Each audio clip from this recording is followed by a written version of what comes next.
Good day and welcome to the first impressions of the Scrambler 400XC from Triumph. As you can see, starts in that yellow color, which isn't something that I'd initially choose.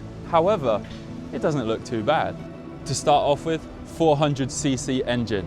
It's not the 900, it's not the 1200. Originally, I thought that this bike may not hold as much power and it may be a little disappointing, but because it's so lightweight, you can really maneuver it around and have a lot of fun on this thing. It surprised me with how good and fun this bike is. Don't get me wrong, you can certainly tell a bit of quality difference between the upgraded 1200 and the 900, but the 400 itself does have decent build quality still from Triumph.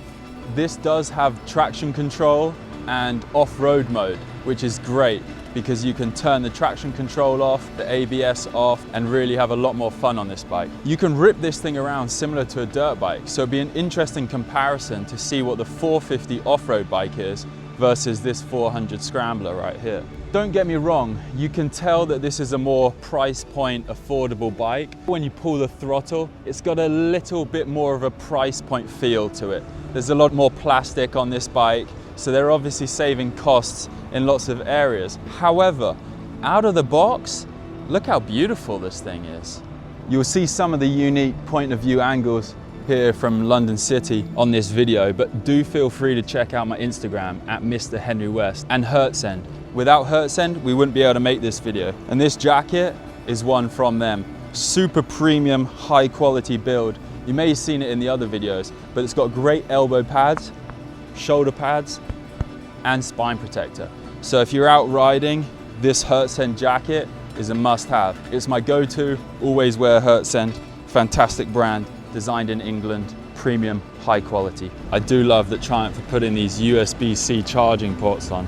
They're a real lifesaver when you're out on the road. Aesthetically, it's a little asymmetrical because we have the pipes on the right. However, on the left, you have the kind of off-road rally plate, which is really nice. You have the crossbar on the handlebars with the Triumph branding, and the dial, it's half digital, half analog, which I have to say doesn't have too much of a bad feel to it. I'm 6'3" and the ride height is comfortable. It's not too low, it's not too high. So I'd assume that for a lot of riders, this would be a good fit as well. I haven't had this bike for long. This is the first ride into the city that I've had on it. One thing I did notice, at the high speeds on the motorway, it really did guzzle the petrol rather quickly. So just know that if you're on those high speeds, and yes, it can reach 100 miles an hour, it will run out of fuel quite quickly. So I was surprised by having to stop on the way here to fill up. This bike does not have cruise control, but the handguards are quite nice to have.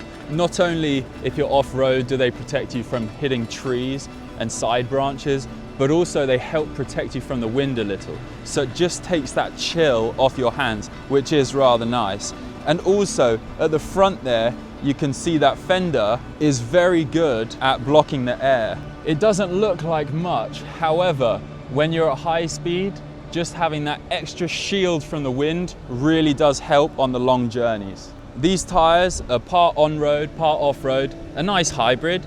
I've only tested it up until now on the road, and it does run rather nice. This bike did remind me of a supermoto setup that I used to have. The seat is rather comfortable. I believe it's got a bit more padding than the Bonneville T120, so it feels pretty good under the old rear end. The 400cc engine, it doesn't pack too much punch. However, it does get you to those high speeds, and this is more than anyone really needs on the road. You can cruise easily at the higher speeds, but it just doesn't have the same acceleration as the 900 and the 1200.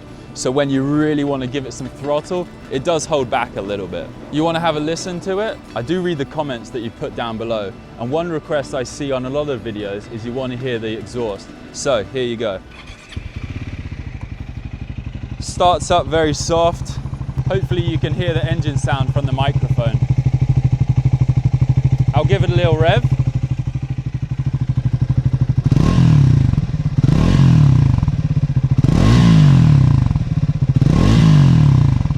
One thing I would say is you can definitely tell that this bike has been limited to hold back with the regulations because I believe if you tuned this thing up like a KTM or another off-road vehicle, rock it like a supermoto or a dirt bike, you could really get a lot more punch from this engine.